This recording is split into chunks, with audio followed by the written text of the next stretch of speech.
Seja bem-vindo a mais um episódio do Papo de Expert.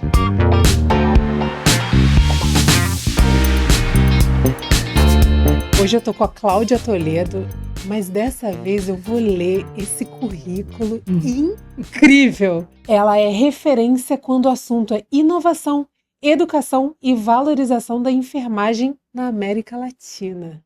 Ela é diretora de soluções clínicas para enfermagem da Elsevier e representante legal da empresa no Brasil.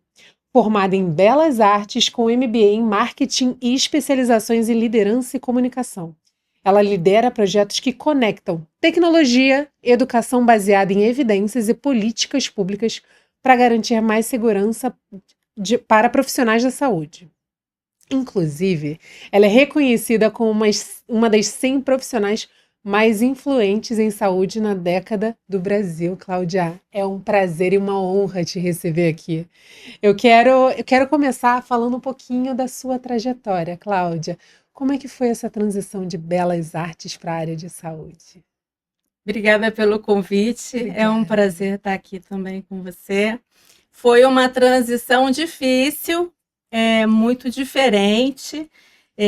Eu vim do interior, né? Eu sou uma menina do interior do Rio de Janeiro, de Volta Redonda, e desde muito pequena eu sabia que a minha orientação vocacional tinha a ver com criação, tinha a ver com arte. E sempre foi muito claro para mim. Quando eu decidi fazer Belas Artes, eu vim para o Rio de Janeiro para poder estudar, me formei, comecei a trabalhar dando aula, porque não tinha nenhuma estrutura familiar aqui, então tinha que começar do zero. Dei aula durante 2 anos e vi que eu ia ficar só dando aula se eu continuasse naquela profissão e não ia conseguir pagar as minhas contas e não ia conseguir fazer arte. E aí, então, eu fui procurar um emprego de administração, fui trabalhar como secretária numa empresa de engenharia, depois eu fui trabalhar como assistente de vendas. Olha! Adoro vendas, acho que vendas é uma das carreiras mais complexas e completas em termos de habilidades que são requeridas do ser humano. E de lá eu vi que eu precisava me aperfeiçoar olhando para vendas. E aí eu fui para marketing. Marketing era a transição mais natural na minha carreira, quando eu pensava em criação, em arte, em produzir do zero. E quando eu olhava para vendas, marketing fazia a transição de conhecimento para você olhar para o mercado, para você fazer a estratégia. Exatamente. E aí eu fiz o marketing e aí eu vi que eu precisava me aproximar de novo da área da cultura, da arte, das humanas, né? Engenharia muito exatas. E aí eu mandei o meu currículo para uma empresa de editorial. Certo. Que é a Elsevier, que eu estou até hoje. Sim. Então, na época, chamava Editora Campus. Eu entrei para poder montar um departamento novo de vendas dentro da Editora Campus. E dali eu fui a cada 3 anos eu mudava de cargo, eu estou lá há 24 anos, que é bastante raro para uma pessoa. Hoje é uma multinacional, é o segundo maior grupo de informação do mundo, fica atrás só da Thomson Reuters, e eu sou a diretora da área de saúde, com foco em enfermagem para toda a América Latina. Então, esse crescimento até chegar na área da saúde foi um crescimento que a vida foi trazendo os desafios e eu nunca disse não para desafio nenhum. E a saúde, quando você se aproxima, você se apaixona, né? Dificilmente uma pessoa começa a trabalhar com a área da saúde e deixa a área da saúde, porque são muitos desafios e a capacidade, o potencial que você tem de ajudar as pessoas ilumina a alma. Ilumina a alma. Eu tenho uma trajetória muito parecida com a sua. Eu sou formada em Relações Públicas, mas a minha trajetória começou como recepcionista, não como secretária, mas como recepcionista de uma grande multinacional. E isso moldou muito a minha carreira. muito mesmo, porque no início da carreira eu vejo muito que a gente precisa estar. A gente é uma massa que precisa ser moldada, né? E dali eu fui para vendas. E eu também me apaixonei por vendas. Como? Vendas é maravilhoso. Eu vendi um pouco de tudo, até tecnologia, data center, né? E aí a gente vai... E depois fui para o marketing, que foi também o meu caminho natural. Você vai... Se você está atento às suas habilidades e aos seus sonhos... e você não diz não. Acho que isso é importante. Isso, você é não muito importante. Não. Eu nunca disse não. E atento ao networking. Nós nos conhecemos através de networking. Exatamente. Né? Exatamente. Isso é fundamental. Você não se esconder. Não se esconder. Você não ter medo. Você não ter medo dos desafios. Você não ter medo das pessoas. Sempre você pode aprender. O que você não sabe, você pode aprender. Isso vai te transformar em alguém melhor. Exatamente. Se você tiver uma experiência boa ou ruim, você vai se transformar em alguém melhor. Vai. E, assim, essa semana eu assisti um vídeo de uma menina, saindo um pouquinho do assunto, falando sobre o carioca, ele ter uma autossuficiência incrível. Porque, assim, o meu podcast hoje ainda é pequeno.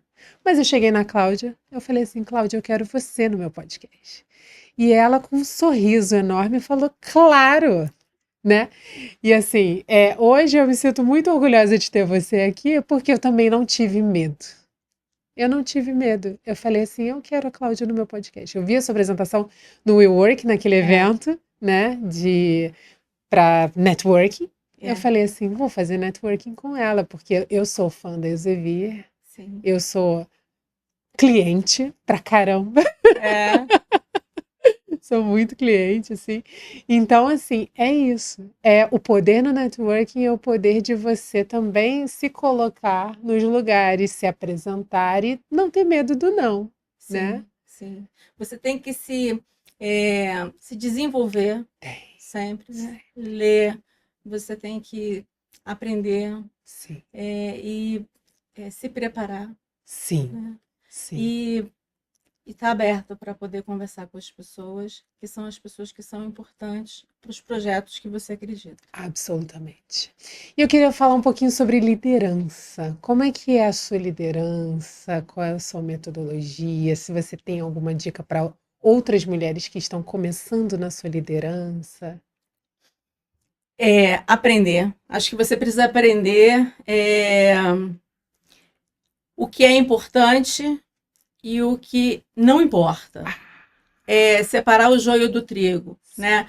Muitas pessoas, quando querem desenvolver uma carreira, desenvolver projeto, desenvolver uma nova área, elas se perdem em excesso. Certo. Né?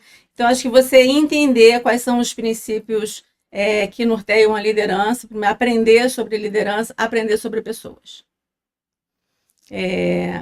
Não é sobre gestão de projetos, não é sobre fluxo de caixa, é sobre pessoas. Sobre pessoas. Sim, se você tem uma equipe empoderada, você consegue realizar e ter uma visão clara dos objetivos, você consegue realizar tudo na tua vida.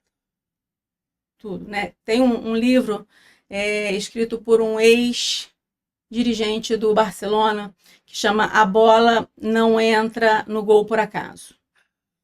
E assim, muito sobre o que ele fala é sobre a estratégia das pessoas, né? Então, você tem uma equipe de 11 pessoas. Se você deixar só um jogar, vai dar problema. Se você deixar só 2 e deixar o resto fraco, vai dar problema. Então, cada um tem o seu papel. Você pode ter pessoas que são muito boas, pode ter pessoas que são boas, mas se você souber gerenciar as pessoas para trazer o resultado e motivar, reconhecer, treinar as pessoas, o resultado vem. Então, eu acho que assim, se você quer ser líder, você não tem que focar na planilha, você tem que focar nas pessoas. Uma das pessoas pode ser a pessoa que olha para a planilha. Mas você tem que olhar para as pessoas. Treinar. E no que cada um é bom, né? Treinar, Você tem que entender quais são as habilidades de cada um. Você tem que treinar as pessoas para aquela organização que você quer montar, para aquele projeto que você quer montar. Depois que você treinar, você tem que desenvolver, dar o espaço para a pessoa crescer. Muito líder traz a pessoa, mas não deixa a pessoa brilhar. Isso é verdade. E você tem que deixar a pessoa brilhar.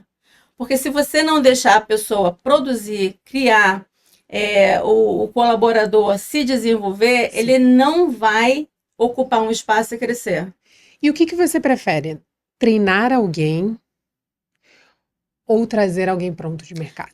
Depende. Tudo tem seu momento. Tem momentos que, para o projeto que você tem, você precisa trazer alguém experiente. Se você precisa de aceleração, você precisa de resultados rápidos, você não tem muito tempo, e você tem uma questão que é crítica, às vezes você precisa de uma pessoa experiente. Principalmente na área de enfermagem, né? Exatamente. A área da enfermagem, assim, eu acho que tem uma outra coisa, só para poder fechar o desenvolvimento das pessoas e a liderança. Existe quando você empodera as pessoas e você treina, você capacita e você dá o espaço para a pessoa crescer e você reconhece o sucesso, reconhece o êxito das pessoas, você mantém as pessoas com você. Porque não tem nenhum motivador maior do que sucesso e vitória. É verdade. Não é dinheiro. Não é treinamento. Né? Não é viagem para Cancún. É o orgulho de você ter feito algo que fez um impacto e que foi reconhecido por todo mundo. E pertencer, isso não tem preço. Isso não tem preço. Não tem um dinheiro que você vai pagar que vai fazer o olho de uma pessoa brilhar mais, porque o dinheiro vai embora. Isso não vai embora. Isso fica para sempre dentro da pessoa. Então, assim, não tem melhor motivação do que sucesso. E o que o líder tem que fazer é facilitar as pessoas terem sucesso. Facilitar as pessoas a brilhar. Esse é o papel do líder. E ele brilha por consequência. Brilha por consequência. Isso. E dentro da área de enfermagem, como é que funciona o mercado? Como é que funciona? Então, a área da enfermagem, ela é uma área difícil, né? Porque hoje em dia a gente tem no Brasil, não é só no Brasil não, no mundo inteiro ela é desafiadora, mas assim, no Brasil, por exemplo, você tem uma enfermagem que é muito vista como uma profissão de apoio da medicina, né? Quem é o bonito do hospital é o médico, não é o enfermeiro. Né? Então, a enfermagem, ela meio que aparece como sendo uma subordinada ao médico, como sendo um apoio do médico, o que não é verdade. Né? 85% da enfermagem no Brasil são mulheres, 50% dessas mulheres são negras ou pardas. Existe uma questão muito grave, né, do machismo estrutural, né, também em relação à enfermagem e às mulheres, né? Então, assim, é uma profissão que é vista como subordinada a uma outra por um grupo que são as mulheres, que também é visto como menor. Sim. Né? Então é difícil para a enfermagem ela se estabelecer e ganhar força e até se destacar, e projeção, né? Dentro do... Então você, quando você olha, por exemplo, para as influências políticas, você vê médicos, sim, no poder, sim, né? O nosso vice-presidente, ele é médico, né? Você dificilmente vê enfermeiros. Então, os grupos de influência na política e no poder não tem uma presença da enfermagem, né? Torna muito difícil para a enfermagem ocupar um espaço maior do que ela tem. Então, é subordinada, salário refém do machismo estrutural, não tem uma ascensão política para poder representar e lutar por ela, e não tem uma projeção econômica, né? Porque é uma luta por menos carga horária, trabalha-se em 3 hospitais, um salário baixo, baixo reconhecimento, baixos benefícios. Então, é muito difícil você ser enfermeira. Acho que esse é a grande... Eu acho que assim, se tivesse que fazer uma grande transição hoje, o que a gente precisaria fazer? A gente precisaria mudar esse contexto. E na Europa o cenário é completamente diferente, né? Os enfermeiros são muito mais nos Estados Unidos, né? Também, no Japão também. Você tem uma valorização da enfermagem, um reconhecimento do papel protagonista que ela tem, porque o médico diagnostica e sai. O médico faz a cirurgia e sai. E depois faz um acompanhamento com você em visitas que vai acontecer daqui a 1 mês, daqui a 3 meses, daqui a 6 meses, se você é um doente crônico. Quem fica com você acompanhando é o enfermeiro, é a equipe interdisciplinar, fisioterapeuta, fono. Se você está internado, o médico não vai ficar com você o tempo todo, quem vai ficar é essa equipe. E quem vai te conhecer de fato é a maior parte do corpo clínico dentro de um hospital é a enfermagem e a equipe interdisciplinar, não são os médicos, né? Então, assim, é importante dar o valor para quem garante o teu desfecho. Você é paciente, você entrou, você vai fazer uma cirurgia. Se na tua estadia até a tua alta, a equipe que cuida de você não for responsável, não fizer a coisa certa, não tratar você com um cuidado eficiente, você não vai sair bem, ou você não vai sair. Então, essa pessoa é um protagonista crítico no cuidado ao paciente e resultado final para a saúde. Se essa equipe não for empoderada, ela não for treinada, ela não for reconhecida, ela não for continuamente capacitada, ela dificilmente vai poder fazer a contribuição no nível de responsabilidade e potência que ela tem. Perfeito. E existe algum curso, especialização, alguma parte educacional que você acredita que essas enfermeiras e esses enfermeiros possam fazer para ganhar espaço, desenvolver dentro dos hospitais, das clínicas? Então, é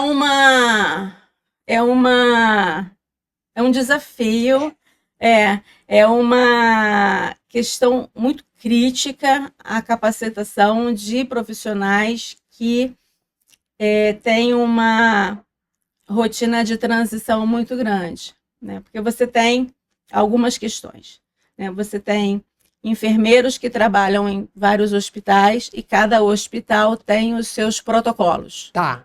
Então, todos os hospitais são iguais? Não. Cada hospital tem suas regras, rotinas e protocolos para seguir. Sim. Então, você trabalha em 3 hospitais. E aí você tem que se adaptar e aprender. Você não faz o que você quer. Você tem que fazer aquilo que, né? E você tem uma transição muito grande das equipes. Então, o enfermeiro que está aqui, daqui a 6 meses, ele pediu demissão, está em outro lugar. Porque ele não tem fidelidade a você, porque ele está em busca de melhores oportunidades. Quem oferecer uma melhor oportunidade, ele vai. Daí a importância de você motivar, de você reter. Inspirar. Porque cada vez que ele decide sair para trabalhar num outro desafio que vai... Você tem que começar com uma pessoa nova, né? Então, o onboarding de novos enfermeiros, que é muito comum, 30% da equipe, você tem que ficar toda hora repondo, porque saiu. 30%? Cara. E aí, assim, você tem que ter uma... É caro. Né? Caríssimo. É caro. Processo seletivo. Processo seletivo, treinamento, deixar pronto para fazer.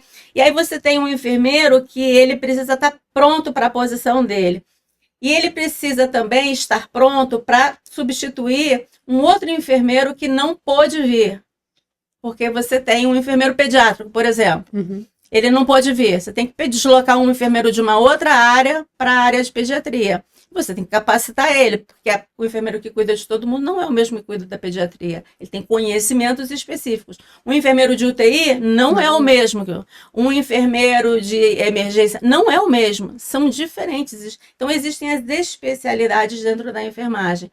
Uma vez que você tem a equipe, que se você for olhar os diferentes níveis, você tem o auxiliar, né, que ele faz os cuidados bastante básicos. Você tem o técnico, que ele já desenvolve alguns procedimentos mais sofisticados. Você tem o enfermeiro, que é o graduado na faculdade, que ele, de fato, pode fazer os registros todos no prontuário e todas as tarefas, inclusive as complexas. E você tem um enfermeiro especialista, que aí é o pós-graduado. Então, que ele tem que saber a especialidade da pediatria. Ele decide. Eu sou um enfermeiro com especialidade em emergência. Então, você tem um estudo especial para isso, específico para isso que você se dedica.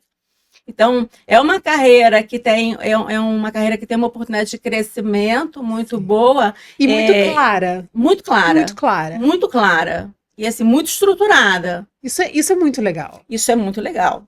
É muito legal. E os papéis, assim, é tudo muito documentado, entendeu? Então, tem os protocolos, tem as rotinas, como é que você faz o diagnóstico, é tudo muito estruturado para acontecer. Porque se não for estruturado, o paciente morre. Sim. Entendeu? Então, assim, você gerenciar um hospital é extremamente complexo, né? Com novas doenças que surgem, com pacientes que estão atingindo a idade maior, né? A gente tem um número maior de pessoas sêniores. Hoje em dia a gente tem plano de saúde para senioridade, né? Sim. Alguns, já não é, antes era um, agora tem alguns.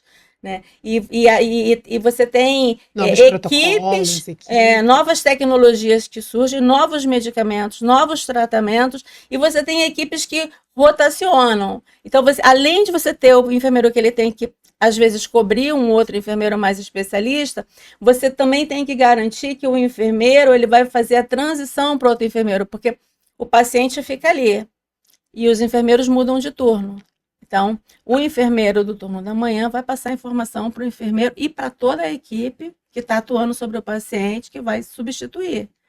Então, ele também tem que ser bom, não é só na parte clínica. Ele também tem que ser bom de comunicação. Ele tem que ser bom de registro, de raciocínio clínico. Então, é complexo o nível de habilidades que ele precisa ter para poder prover um cuidado clínico para o paciente, para fazer tudo certinho, mas também se comunicar adequadamente com o paciente. O paciente entender o que está acontecendo.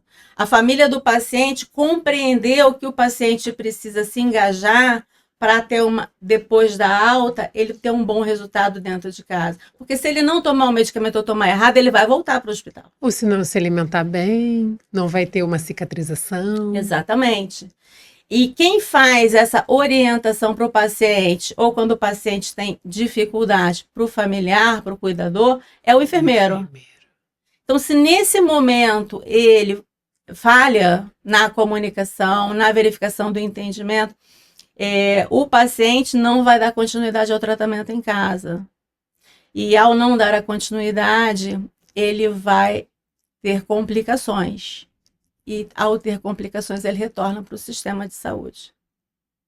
E nunca vai conseguir ter a qualidade de vida, né? O sistema fica inflacionado de custos, o paciente fica doente, à mercê, não tem o desfecho final que precisa, e todo o sistema paga essa conta com a saúde, a economia paga essa conta, porque as pessoas deixam de trabalhar. Sim.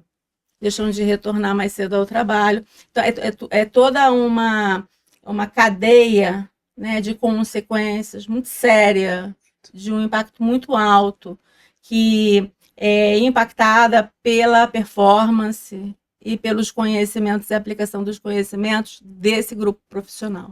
É muito sério. Muito sério. E a sua liderança, assim, me parece muito inspiradora. Eu fiquei com vontade já de fazer a enfermagem. É bonito, né? É bonito. E você tem que... Eu acho que, sobretudo, você tem que amar o ser humano, não é isso? Tem. Porque você passa 24, 48 horas de plantão com o ser humano ali, olhando para ele, cuidando da família também, porque muitas vezes a família passa ali, fica um mês dentro do hospital, né, acompanhando aquele paciente. Tenso. Não é um ambiente confortável, não é férias na Disney, entendeu? É tenso, muitas vezes todo mundo sob pressão. sem janela, né, sem olhar para sem compreender exatamente o que está acontecendo, porque você está tenso que existe uma situação ali de mal-estar. Né? Alguém está passando mal. Você não entende o que está acontecendo. O paciente não entende o que está acontecendo e o familiar angustiado tampouco compreende. Todo mundo me liga. Cláudia, está acontecendo isso aqui com meu filho. O que é? O que pode ser? O médico falou que é isso aqui. É isso mesmo? O que pode ser esse negócio? Eu não entendi. Me explica direito. Olhei no Google. E ainda tem a fake news, né? Tem o chat GPT, tem o Google, que dá qualquer informação, né? Que alucina, que tem um monte de mentira. E as pessoas saem tomando conclusões, né? Bebe xixi, essas coisas que a gente vê as pessoas fazendo para poder cuidar bem da saúde, para prevenir. Então, é muito importante, esse é um tópico que me preocupa bastante, que é a educação e o engajamento do paciente. Né? É tão importante quando você ter um bom cuidado na saúde, é você ter um comprometimento com a informação que o paciente tem. Fora do Brasil, é muito comum você ter hospitais que, por exemplo, no site deles tem uma área que é educação do paciente. O paciente entra naquela área e ali está tudo sobre alergia, sobre diabetes. E ali está tudo informado para ele numa linguagem leiga, o que ele tem que saber e o que ele tem que se comprometer. Muito interessante. Em termos de prevenção e depois em termos de continuidade do cuidado. O Brasil ainda não tem isso, mas assim, isso é muito comum nos Estados Unidos, muito comum, grandes hospitais, muito comum na Europa, muito comum na Ásia, é um caminho que a gente tem que fazer. Eu vejo esse trabalho de influenciar feito por médicos que também estão abrindo as suas redes sociais, estão trazendo educação, né? E eu acredito que os enfermeiros também poderiam entrar nessa seara, né? Sim.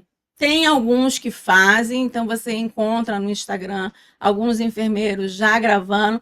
Tem muita gente que passa informação que não está atualizada, isso é importante. Então, a informação científica, que é o que deve, a medicina moderna, ela preconiza que ela seja baseada em evidências científicas. O que é uma medicina baseada em evidências científicas? Você tem que ter um profissional médico e um profissional de saúde que seja preparado, educado. Você tem que ter um paciente que seja também educado e que saiba o que está acontecendo com ele. E você tem que ter uma informação científica atualizada que vai guiar as pessoas. Então, eu não faço o que eu acho que tem que fazer. Eu faço o que a boa prática diz o que tem que fazer. Até porque não sou computador. E hoje, quando você, por exemplo, como enfermeiro, o paciente tem um ataque cardíaco, está internado, você precisa verificar qual é o diagnóstico de enfermagem. Então, o paciente, ele teve um ataque cardíaco. O que eu preciso diagnosticar que ele tem a partir da internação dele? Eu preciso ver se ele tem hemorragia, eu preciso ver se ele tem febre. Qual é o diagnóstico?